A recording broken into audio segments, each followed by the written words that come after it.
बिल्कुल, हम तो चाहते हैं कि इस देश को बौद्ध राष्ट्र स्थापित किया जाए। तो फिर आप में और हिंदुओं में क्या अंतर है? वो चाहते हैं हिंदू राष्ट्र हो, आप चाह रहे हैं बौद्ध राष्ट्र हो। क्या बाबा साहब द्वारा जो धर्मनिरपेक्ष बनाया गया है वो क्या खराब सिस्टम है? नहीं, बिल्कुल नहीं है। तो फिर धर्मनिरपेक्ष ही रहने दिया जाए। ये महिलाओं के साथ, यहाँ के ओबीसी समाज के लोगों के साथ, यहाँ के दलितों के साथ, यहाँ के मुसलमानों के साथ हर तरीके से षड्यंत्र इनके साथ किया गया और षड्यंत्र करके आज ये लोग सत्ता में स्थापित हैं। जब हिंदू धर्म का आदमी होगा, श्रवण मानसिकता का आदमी होगा, तो अपनी नीतियों को स्थापित करने के लिए वहाँ पे लग जाएगा।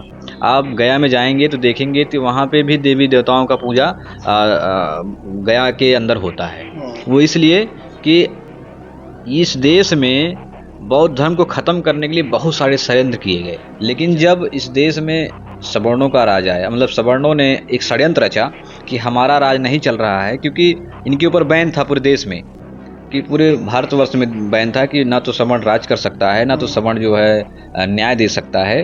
वो सिर्फ क्योंकि ये विदेशी थे, ये बाहर के लोग थे, तो इन लोगों ने एक कबीला बनाया, कबीला बना के इन्होंने षड्यंत्र रचा और षड्यंत्र रच के हमारे राजा जो वीरदत्त थे उनकी हत्या की और हत्या करके जो है जो पुष्यमिक्षुन से वो राजा बने।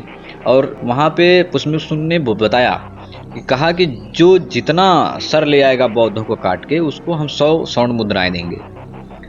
तो सब लोग तो खून पानी पुतर आए। जो अयोध्या की नगरी सरयू है, उस सरयू नदी का नाम ऐसे नहीं पड़ा, वो सरयू नदी में जो हमारे समाज के जितने भी बौद्ध समाज के लोग थे उनका सर कटवा के बौद्ध क्या नाम है सरयू नदी, मतलब नदी में डाल दिया। घाघरा नदी जो है उसमें डलवा दिया और उसका नाम उन्होंने बोला सरयू, सर से युक्त नदी है वो, और पूरी नदी रक्त से लाल हो गई थी। तो बौद्ध धर्म वहाँ से ख़त्म करने का प्रक्रिया चली और पूरे देश से बौद्ध धर्म को ख़त्म कर दिया गया। आप सोचिए कि जो सबसे पावरफुल देश है जापान, वहाँ बौद्ध धर्म का डंका है। चीन बौद्ध धर्म का डंका है। श्रीलंका बौद्ध धर्म का डंका है। अमेरिका चले जाइए, वहाँ बौद्ध धर्म का डंका है। जितने भी यूनाइटेड स्टेट, जितने भी अच्छे मतलब कि विकसित देश हैं, वहाँ बौद्ध धर्म का क्या नाम है राज है वहाँ पे। क्या आपको लगता है कि भारत को बौद्धिस्ट राष्ट्र घोषित कर देना चाहिए? बिल्कुल, हम तो चाहते हैं कि इस देश को बौद्ध राष्ट्र स्थापित किया जाए। तो फिर आप में और हिंदुओं में क्या अंतर है? वो चाहते हैं हिंदू राष्ट्र हो, आप चाह रहे हैं बौद्ध राष्ट्र हो। हमारे यहाँ ना तो कोई जाति है ना तो कोई धर्म है। हमें यहाँ मानव हर मानव बराबर है। वहाँ पे तो जाति व्यवस्था है। क्या बाबा साहब द्वारा जो धर्मनिरपेक्ष बनाया गया है वो क्या खराब सिस्टम है? नहीं, बिल्कुल नहीं है। तो फिर धर्मनिरपेक्ष ही रहने दिया जाए। तो इस देश में धर्मनिरपेक्ष लोग हैं कहाँ? आज देख रहे हैं बीजेपी के लोगों ने क्या किया। अभी वक्त मुसलमानों के लिए वक्फ बिल ले आया, पास किया, उनके ज़मीनें हड़पी जा रही, क्योंकि संविधान में आर्टिकल में है कि किसी भी धर्म की कोई भी ज़मीन पे कोई भी बात सरकार उसमें इंटरफेयर नहीं करेगी, उसमें हस्तक्षेप नहीं करेगी। लेकिन ज़बरदस्ती बिल ले आके उनके ज़मीनों को हड़पने का काम कर रही है। ये क्या है?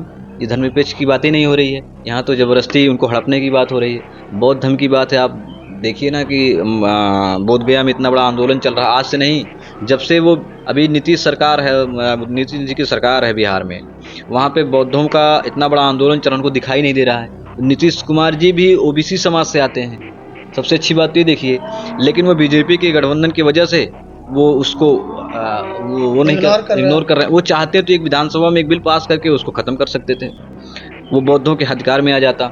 लेकिन वहाँ का जो ट्रस्ट है वो हिंदुओं के ट्रस्ट वो क्या नाम कब्जे में है, बौद्धों के कब्जे में है ही नहीं। तो हम लोग चाहते हैं कि इस देश में समता मूलक समाज स्थापित। तो मान लीजिए धर्म नहीं, और बौद्ध धर्म नहीं धम्म है, विचार है। धर्म अलग चीज़ हो जाती है और धम्म अलग चीज़ हो जाता है। बौद्ध धर्म में पंचशील है, त्रिशरण है, ये सब चीज़ों पे काम होता है। ठीक है, तो उस सब चीज़ों पे अगर बात की जाए तो यहाँ पे लोग मानव हो जाता है, इंसान हो जाता है, और किसी के अंदर चोरी बेईमानी नहीं होती है। हर व्यक्ति एक दूसरे का सहयोगी हो जाता है। इस देश में जैसा हमारा देश सोने की चिड़िया कहा जाता था, फिर से सोने की चिड़िया जैसा देश हो जाएगा। यहाँ हर व्यक्ति के पास घर हो जाएगा, हर व्यक्ति के पास ज़मीनें हो जाएंगी, हर व्यक्ति के पास पैसा हो जाएगा, हर व्यक्ति के पास एजुकेशन हो जाएगी। लेकिन यहाँ के जो सामंतीवादी सरकार है वो तो नहीं चाहती है ना, वो तो चाहती है कि जो दवा है उसको दबा दो, क्योंकि इनको चाहिए कि हमारे घर कौन काम करेगा, हमारा नाड़ा कौन काटेगा, हमारी नाली कौन साफ़ करेगा, हमारा खेती कौन करेगा। इन तो राज कर रहे हैं। तो हम लोगों को इस बात को तैयारी करनी पड़ेगी, हम लोग इस बात को बताना पड़ेगा लोगों को जा के कि हम लोग इस देश के असली शासक हैं, जो इस देश में अभी सम्राट अशोक जी की जयंती हुई है। सबसे इस देश का सबसे चक्रवर्ती राजा, मतलब चक्रवर्ती सम्राट अशोक कहा जाता था। बहुत बलशाली, बहुत ही अच्छे, क्योंकि कई देशों में उन्होंने बौद्ध धर्म का प्रचार किया। अपने बेटों की दोनों आंखें निकाल के दान दे दिया। इतना अच्छा राजा कहाँ मिल सकता है। आप सोचिए ना कि बौद्ध धर्म अगर इतना खराब होता तो पूरे यूनिवर्स में कम से कम 25 से 30 देशों में बौद्ध धर्म का अपना प्रचार प्रसार है अभी भी। और एक समय था इसी इंडिया से बौद्ध धर्म का प्रचार शुरू हुआ।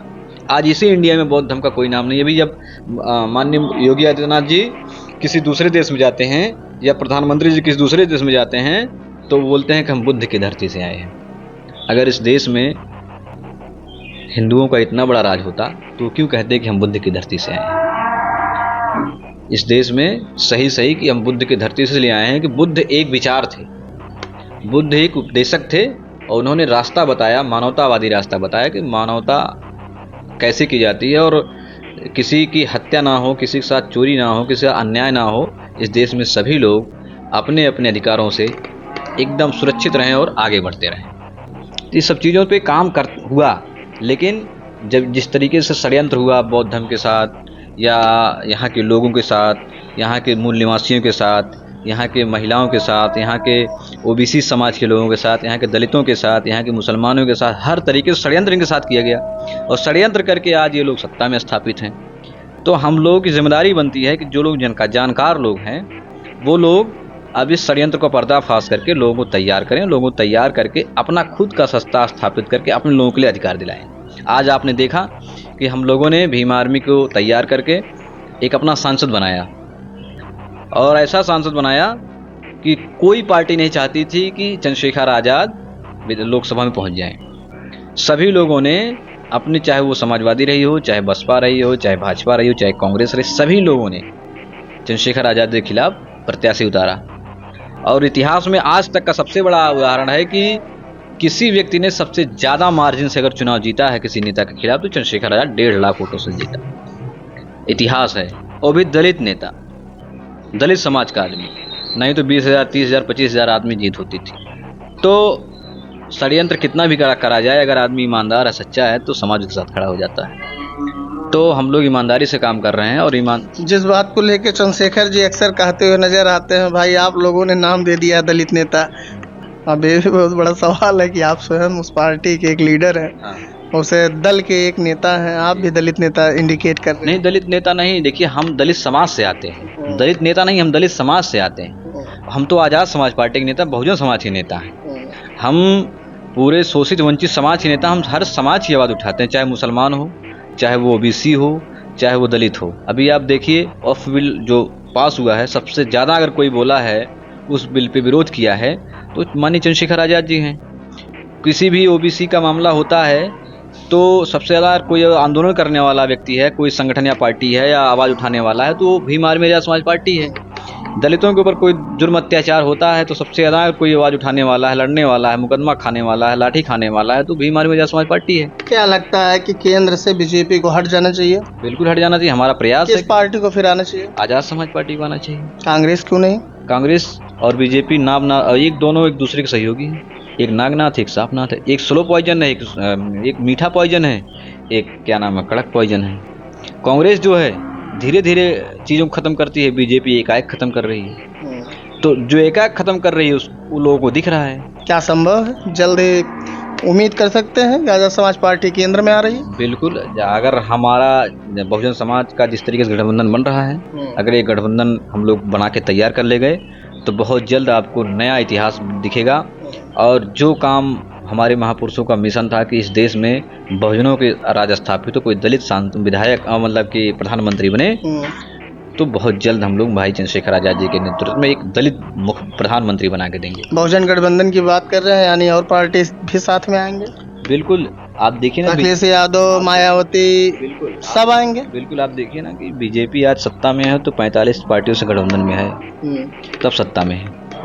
एक अकेले भाजपा जो है जीत के नहीं गई है, अलग अलग राज्यों से अलग अलग भाजपा भाई कहती है सबका साथ सबका विकास, उससे किसको दिक्कत हो सकती है? किसी को नहीं हो सकती। किस कहाँ सबका साथ सबका विकास कर रही है? अरे भाई नारा है, स्लोगन है। हाँ, ये इनका नारा है सबका साथ सबका विकास, लेकिन सबका साथ सबका विकास करे तो सबका साथ सबका विकास तो ये हो रहा है कि मुसलमानों को घर उजाड़ दो, ओबीसी का घर उजाड़ दो, आरक्षण में क्या नाम है प्राइवेटाइजेशन कर दो, स्कूल को तोड़ दो, मंदिरों को खोद दो, ठीक है, यही तो उनका क्या नाम नारा है। अब सोचो जिनका घर खोद दिया जाएगा, घर पे बुलडोजर चला दिया जाएगा, वो कहाँ सबका साथ सबका विकास हो रहा है? वो तो बेचारा डूब गया ना। तो सबका साथ सबका विकास कहाँ हो रहा है? सबका साथ सबका विकास तब होता है जब इस देश में समतावादी समतामूलक समाज की स्थापना होती, हर व्यक्ति को उनकी ज़रूरतों के हिसाब से क्या नाम उनको अधिकार मिलता,